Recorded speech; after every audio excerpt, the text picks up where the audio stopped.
Today, I will be speaking from my heart. Lahat ng sasabihin ko ngayon ay galing sa puso ko. Today, I will take accountability for everything. Nagkamali ako, and I want to say sorry for everything that I have done. It all started last June of 2024. I was in a very dark place. I was lonely. And I was getting attention from Anthony. The kind of attention that I needed. When I sensed that there was this brewing attraction between Anthony and I, nadala ako sa emotions ko. And I knew that was wrong. I came clean right away. I told my ex everything. And I admitted things to him. And then we broke up. It wasn't easy. It was very hard for me too. I announced the breakup. The reason why I became so emotional during the interview, because I was holding back a truth. Yun yung totoo.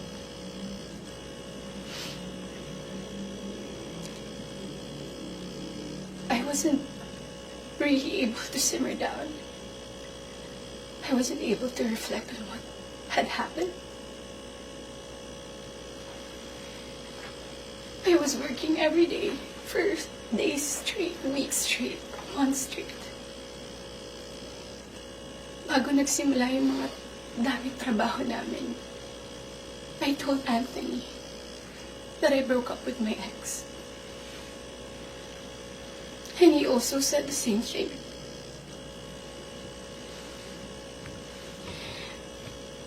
Mind you, I was in a very lonely place. I was so lonely. And I was so vulnerable at that time.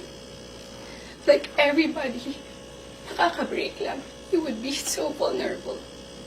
I was working every day. At sa lahat ng trabaho na yun, kasama ko si Anthony. Aaminin ko, sa araw-araw ng pagtatrabaho namin, nahulog din yung loob ko. He would be very sweet to me. He would be such a gentleman to me. He would say things to me. He would tease me on the set in front of other people. He would tell all the people who were close to me that he was single. So, I was confident to act a certain way around him on the set. Because in the eyes of the people there, we were both single.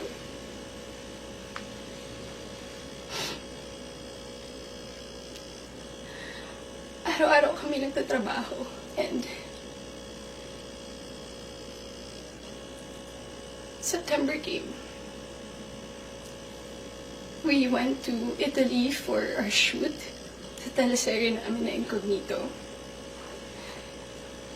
And doon nag-start na naging deep yung pagkakilala namin sa isa't isa. I really fell. Nung pauwi na kami ng Italy, it was my birthday.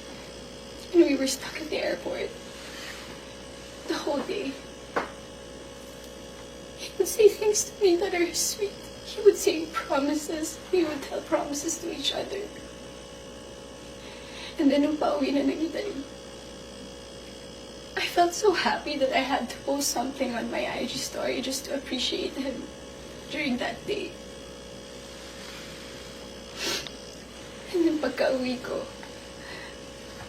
I think that the next 2 days, I saw a post or reposts ni Jam on TikTok. Nakita ko lahat yun. And at that time, yung time frame na yun, Nasa screenshots din na nangamusta ako. I said, kamusta si Jam? Nangamusta ako kay Jam. It wasn't because dahil alam ko na sila pa. Dahil alam ko na she was going through something and Anthony had to take care of her. But at that time, nagtatrabaho pa rin kami and he would still be the same way to me. I would ask him. God knows I asked him, nagkabalikan ba kayo? He said no. Did you used to love her? He said no. He would say things na ako yung gusto niya and all. I really asked him so many times.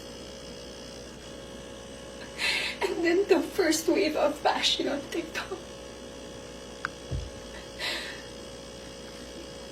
Masakit yun para sa akin. I asked him, when are you gonna release a statement na wala na kayo? When? Because in the eyes of the public, you are taken.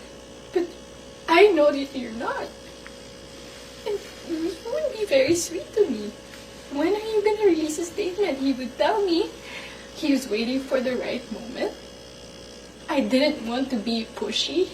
I didn't want to aggravate things. So I waited and kept quiet. Because it wasn't my story to tell anyway. I kept quiet. October passed. We were working still every day. And then Halloween. It was the very first night we went out na medyo sweet kami sa isa't isa. The next day, Cham posted on her Instagram story. There were no names mentioned. There were no names. But people were insinuating that it was Anthony and I. So the waves of bashing came again. I asked him again, when are you gonna release a statement? God knows how many times I begged for a statement. I begged him to fix this because I was so tired of getting bashed. He said, wait, he's waiting for the right moment.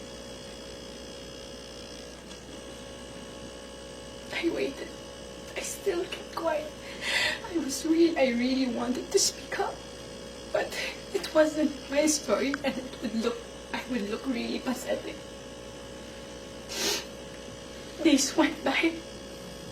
The press con of Incognito happened. He released a statement. To me, it was too late. Because at that time, I was slowly distancing myself from him romantically. The infatuation and the attraction died. But thank you for the statement. I thought everything was in the clear. I thought everything was gonna be okay. Ilang days nung lumipas. The screenshots. When I read it, it was 10 p.m. on a Tuesday night. When I read it, I was gutted. I was shocked. I'm truly embarrassed. Dahil nakita ng tao lahat yun without my consent. Against my will. I read the screenshots over and over and over again. Ang pinaka-na-shock ako dun. I read it. It was the perfect narrative. That there was this other woman. That there was this apologetic boyfriend. And the avoidant boyfriend towards the other woman. And the scorned woman. That's the narrative. That's her side of the story. And there's nothing wrong with that. But this is my side. This is my side. And I've been reading those screenshots. Doon ko napagtagpi-tagpi lahat. Na kaya pala hindi siya makapag-release ng statement. Dahil sila pa pala this whole entire time. I didn't know. I was in the dark. didn't know. I had no idea. God knows. Ilang beses ako nagtanong. Ilang beses ako nanghingi ng statement. Doon ko rin na-realize, bakit ganun yung reactions ni Jam. Now, I get her. I get her pain. I get her wrath. I get her anger. Kaya pala ganun. Because she was clueless about everything. I was clueless about everything. We both believed kung anong mga nasabi sa akin. Maybe iba yung sinabi sa kanya. And I can attest that iba yung sinasabi sa akin. That's my side of the story. I have so many things to say.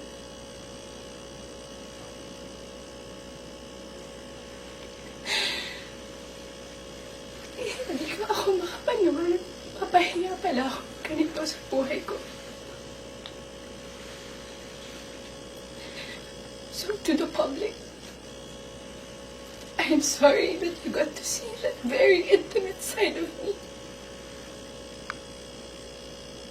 Ganun talaga ako pag nagbigay ng pagmamahal. It was supposed to be private. It was supposed to be a private, intimate thing. I'm sad. I'm sad na nakita yun ng tao. And yes, I don't want to play the victim here. Nagkamali din talaga ako. And I want to say sorry to those people I have hurt. I reached out to Jam last November. I did not get a reply. I think that was last November. Because I wanted to know what's up. So, I'm sorry. Most especially, I'm very sorry. I'm truly sorry to those people who supported me for 10 years. Alam nila lahat na ginapang ko yung career ko. Mapunta lang sa kung saan ko gusto. Ginawa ko lahat. Pinaghirapan ko lahat sa tulong nila.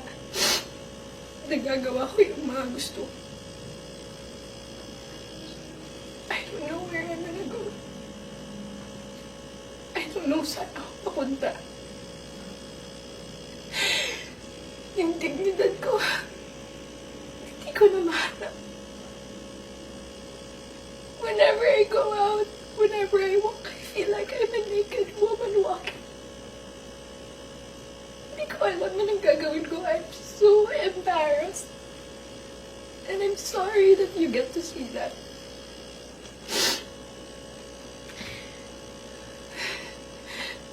But I can assure you, tuloy pa rin ako. Tuloy pa rin ang laban. Magtatrabaho pa rin ako kahit mahirap. Hindi pa rin namamatay yung apoy sa puso ko. I'm still looking for that little girl inside of me. It's hard to look for her now, but someday I get to find her and I will be able to hold my shadows. What you saw was not a perfect human. I'm far, far from being perfect. What you saw was a human being. I'm just a human being. That's it. Sa lahat ho ng mga nangyari nung nakaraang araw, sa lahat ho ng mga taong nasaktan ko, especially po si Maris at si Jam, humihingi ho ako ng tawad sa dalawang babae. And sa mga lahat po ng mga nadamay ko din po. Yun lamang po. Sorry po ulit.